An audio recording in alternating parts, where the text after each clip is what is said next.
The 2026 F1 season is about to go full throttle as we are days away from seeing cars out on track in Bahrain for testing.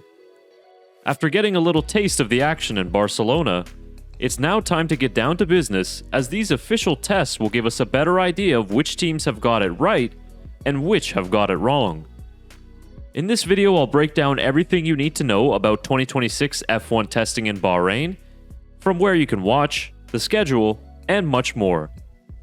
I'll be going live on this channel throughout the two tests to cover the action, so stick around to the end of the video for the full streaming schedule.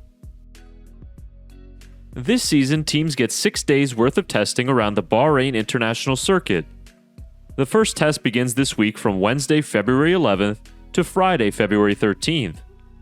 There will be 8 hours total of on-track running, which are unofficially broken into 2 4-hour sessions, with teams getting a 1-hour lunch break in between.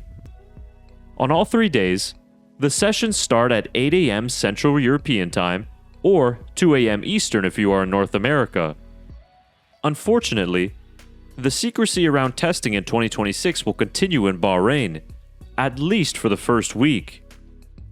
Only the final hour of running will be broadcasted worldwide for fans to see. That means that from February 11th to the 13th, you can only watch the live action beginning at 4 p.m. Central European Time or 10 a.m. Eastern. It's still unconfirmed if we will get live timing throughout the whole day, but you can still follow the action through Formula One's website and of course social media.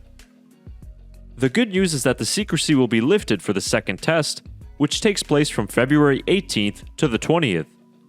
Those 3 days will be broadcasted in full on F1 TV or through F1's broadcast partners like Sky Sports. You can also join us here on the Formula Maximale YouTube channel to watch testing along with us. Here is the livestream schedule for the 6 days of Bahrain testing, and you can also expect a summary video for each day of running right after the conclusion of testing. I'll have live timing, trackside updates, and commentary from myself and other guests from the F1 community. All the information and streams can be found on the homepage of my channel. So now that we've got the scheduling out of the way, what are some of the things fans should be on the lookout for in Bahrain? Well, first and foremost, fans will get to see 11 teams out on track for the first time in over a decade. After a somewhat successful Barcelona shakedown, Cadillac will hit the track in Bahrain with their freshly debuted livery as F1's 11th team for 2026. And speaking of debuts, we'll get to finally see Williams for the first time this week after they missed out on the Barcelona shakedown. The FW48 will hit the track early for a filming day, but we'll soon find out whether or not Williams has aced these new regulations.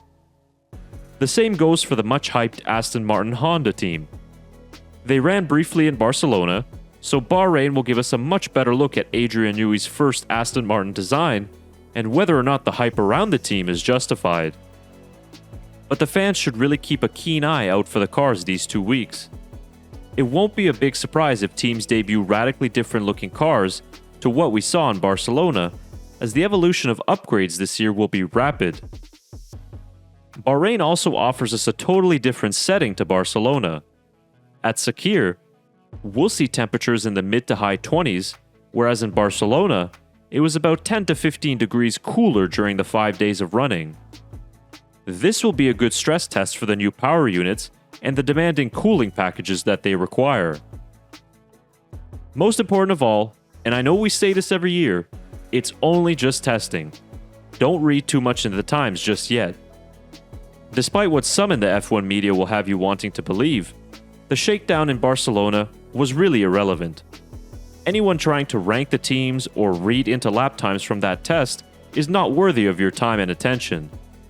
A critical reason being that teams in Spain were allowed to run non-homologated fuels during their running. This means that in Bahrain, we'll get to see all 11 teams running the mandated new fuels the FIA has certified for this season. This is a crucial element of these new power units, and one that has been overlooked thanks to engine compression talk and other rumors. Although Barcelona saw a healthy amount of laps and no dramatic blowups, Bahrain might be a different story when it comes to reliability. So there you have it. All the info you need to know for F1 testing in Bahrain. I hope you enjoyed the video, and I'm looking forward to seeing you guys during the live streams over the next 2 weeks.